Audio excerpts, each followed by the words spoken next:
ಸ್ವಾಮಿ ಒಂದು ಮಾತು ಹೇಳ್ಬಿಡಿ.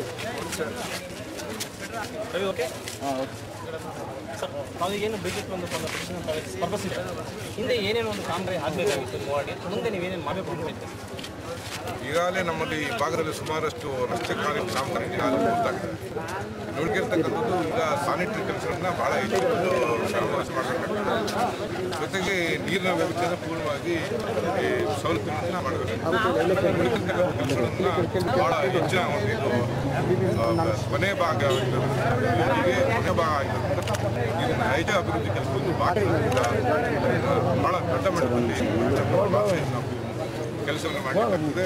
ಹಾಗಾಗಿ ಇವತ್ತೇನು ಬೃಹತ್ ಬೆಂಗಳೂರು ಮಹಾನಗರ ಪಾಲಿಕೆಯ ರಾಮಮೂರ್ತಿ ವಾರ್ಡ್ 26ನೇದರಲ್ಲಿ ಇವತ್ತು ವಿಶೇಷವಾಗಿ ಈ ಒಂದು ಭಾರತೀಯ ಜನತಾ ಪಾರ್ಟಿ ಬಂದಾದ ನಂತರ ಇದಕ್ಕೆ ಎಲ್ಲ ಒಂದು ಕಡೆ ಒಂದಿಷ್ಟು ಕೆಲಸಗಳನ್ನು ನಡೆದಿದೆ ಅಂತ ಹೇಳಿದ್ರೆ ಅದಕ್ಕೆ ಹಿಂದೆ ಯಾವುದೇ ಒಂದು ಕೆಲಸಗಳು ನಡೆದಿರಲಿಲ್ಲ. ಹಾಗಾಗಿ ಇವತ್ತು ಇನ್ನು ಬಾಕಿ ಇರ್ತಕ್ಕಂಥ ಕೆಲಸಗಳನ್ನು ಇವತ್ತು ನಾವು ಇಲ್ಲಿ ಮುಂದಿನ ದಿನಗಳಲ್ಲಿ ವಹಿಸಬೇಕಾಗ್ತದೆ ಅಂತೇಳಿ ಇವತ್ತು ಈ ಮತದಾರರ ರಾಮಮೂರ್ತಿಯವರ ವಾರ್ಡಿನ ಮತದಾರರಲ್ಲಿ ನನ್ನ ಮನವಿಯನ್ನು ಮಾಡ್ತಾ ಇದ್ದೆ.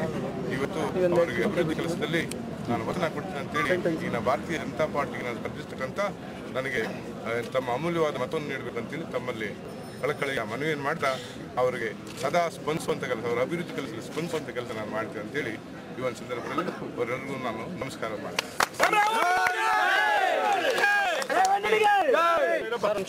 ಸರ್, ಇದುವರೆಗೂ ತಮ್ಮ ಶಾಸಕರು ಏನೆಂದು ಅಭಿವೃದ್ಧಿ ಕಾಮಗಾರಿಗಳು ಮಾಡಿದ್ದಾರೆ. ಅತಿ ಮುಖ್ಯವಾಗಿ ತಾವು ಗೆದ್ದು ಬಂದ ನಂತರ ಆ ಕಾಮಗಾರಿಗಳನ್ನೆಲ್ಲ ಬಿಟ್ಟು ಅತಿ ಮುಖ್ಯವಾಗಿ ಇಲ್ಲಿನ ಬಡ ಜನತೆಗೆ ಮತ್ತು ಸಮ ಆಗಿರ್ಬೋದು ಮತ್ತು ಅಪಾರ್ಟ್ಮೆಂಟ್ ಕ್ಲಾಸ್ ಆಗಿರ್ಬೋದು ಅವ್ರಿಗೆ ಯಾವ್ದಾರ ಒಂದು ಕಾಮಗಾರಿ ಕೊಡಬೇಕು ಅಂತ ಅತಿ ಮುಖ್ಯವಾದ ಕಾಮಗಾರಿ. ಈಗ ಬಡ ಜನಕ್ಕೆ ಪೂರ್ತಿ ಇವತ್ತು ಏನು ಈ ಭಾಗದಲ್ಲಿ ಸುಮಾರು ಒಂದು 2-3 ಸ್ಲಮ್ಗಳಿದ್ದಾವೆ.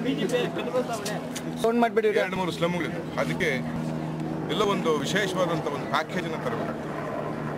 ಆ ಪ್ಯಾಕೇಜನ್ನು ತಗೊಂಡು ಸಣ್ಣ ಮನೆಗಳು ಏನಿದ್ದಾವೆ ಅದರಲ್ಲಿ 10, 15, 20 ಮನೆಗಳನ್ನು ಸೇರಿಸಿ ಆ ಜಾಗದಲ್ಲಿ ಒಂದು ಸಂಕೀರ್ಣದ ಮಾದರಿ ಒಂದು ಅಪಾರ್ಟ್ಮೆಂಟ್ಸ್ ಟೈಪ್ ಕಟ್ಟಿದಾಗ ಏನಾಗ್ತದೆ ಅಲ್ಲಿನ ಆ ಬಡ ಜನಕ್ಕೆ ಒಂದು ಕಡೆ ಒಂದು ಅನುಕೂಲ ಆಗ್ತದೆ. ಒಂದು ಕುಟುಂಬದಲ್ಲಿ 4-5 ಮನೆಗಳು 4-5 ಜನಗಳು ಇರೋರ್ಗೂ ಅದರಲ್ಲಿ ಸಹಾಯ ಆಗ್ತದೆ. ಅವ್ರ ಬದುಕನ್ನು ಒಂದು ಹಸಿರು ಮಾಡುವ ಒಂದು ಮಸನಾಗುವಂಥ ಒಂದು ದಿಕ್ಕಿನಲ್ಲಿ ಆಗ್ತದೆ ಅನ್ನೋಂಥದ್ದು. ಅದಕ್ಕೆ ಅದು ಒಂದು ಮಾಡಬೇಕು ಅನ್ನೋಂಥ ಒಂದು ಆಲೋಚನೆ. ನಿಮ್ಮ ಕ್ಷೇತ್ರದ ಜನಗಳಿಗೆ ತಾವೇನು ಮೆಸೇಜ್ ಹೇಳಕ್ಕೆ ಇಷ್ಟಪಡ್ತೀವಿ?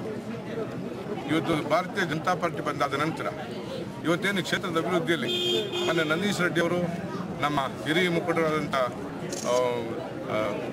ಯಾರು ಯಡಿಯೂರಪ್ಪನವರು ಹಾಗೂ ಈಶ್ವರಪ್ಪನವರು, ಅನಂತಕುಮಾರ್ ಅವರು ಅವರ ಆಶೀರ್ವಾದ ಇರೋದರಿಂದ ಇವತ್ತು ಈ ಭಾಗದಲ್ಲಿ ಭಾಳ ಹೆಚ್ಚಿನ ಕೆಲಸಗಳಾಗಿದೆ. ಮುಂದಿನ ದಿನಗಳಲ್ಲೂ ಸಹ ಒಳ್ಳೆ ಹೆಚ್ಚಿನ ಕೆಲಸಗಳು ಮಾಡಲಿಕ್ಕೆ ಅವರ ಆಶೀರ್ವಾದ ಇದೆ. ಅವರ ನೇತೃತ್ವದಲ್ಲಿ ಭಾಳ ದೊಡ್ಡ ಅಭಿವೃದ್ಧಿಯನ್ನು ನಾವು ಸಾಧಿಸಬಹುದು ಅನ್ನುವಂಥದ್ದು. ಹಾಗಾಗಿ ಅದಕ್ಕೆ ಈ ಅಭಿವೃದ್ಧಿ ಕೆಲಸದಲ್ಲಿ ಭಾಳ ಒತ್ತನ್ನು ನಾವು ಕೊಡ್ತೀವಿ ಅಂತೇಳಿ ಇವತ್ತು ಜನಕ್ಕೆ ನಾನು ಮನವಿಯನ್ನು ಮಾಡ್ತೇನೆ.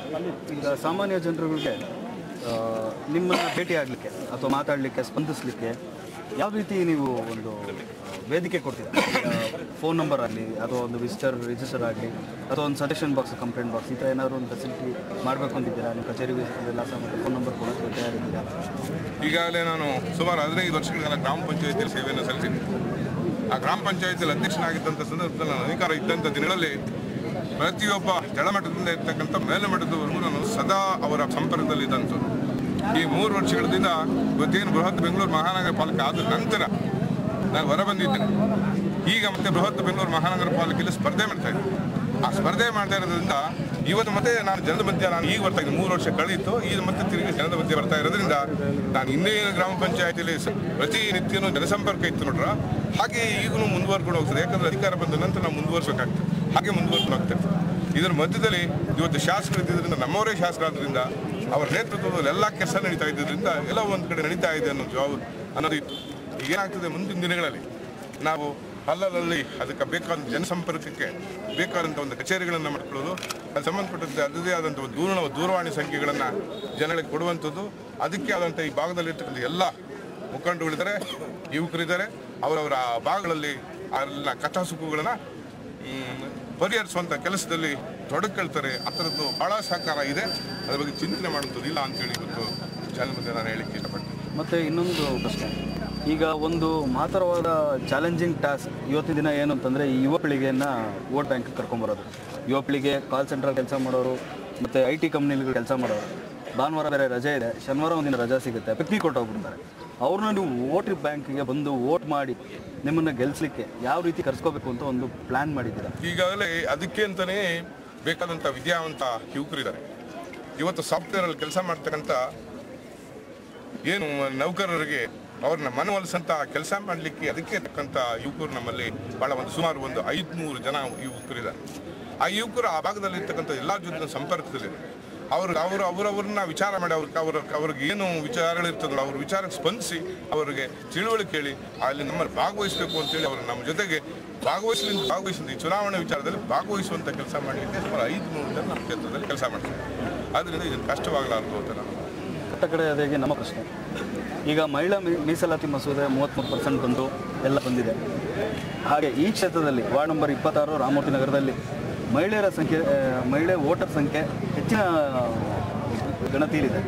ಅವ್ರನ್ನ ನೀವು ಹೇಗೆ ಉಳಿಸ್ಕೊಳ್ತೀರಾ ಒಂದು, ಮತ್ತು ಅವ್ರಿಗೋಸ್ಕರ ನೀವೇನು ಕಾರ್ಯಕ್ರಮ ಹಮ್ಮಿಕೊಬೇಕು ಅಂತ ಮನಸ್ಸಲ್ಲಿ ಈಗ ಮಹಿಳೆಯರದ್ದು ಭಾಳಷ್ಟು ಸಂಘ ಸಂಸ್ಥೆಗಳನ್ನ ಇವತ್ತು ನಮ್ಮ ಭಾಗದಲ್ಲಿ ಸುಮಾರು 30ಕ್ಕಿಂತ ಹೆಚ್ಚಿಗೆ ಸ್ವಸಹಾಯ ಸಂಘಗಳಿದ್ದಾವೆ. 30ಕ್ಕಿಂತ ಹೆಚ್ಚಿಗೆ ಆ ಸ್ವಸಹಾಯ ಸಂಘಗಳಿಗೆ ಈಗಾಗಲೇ ನಾವು ಗ್ರಾಮ ಪಂಚಾಯಿತಿಯಲ್ಲಿದ್ದಾಗ ಚನ್ಸರದ ಒಂದು ಸ್ವಸಹಾಯ ಸಂಘದ ಒಂದು ಗುಂಪಿಗೆ ಸುಮಾರು 15 ಲಕ್ಷ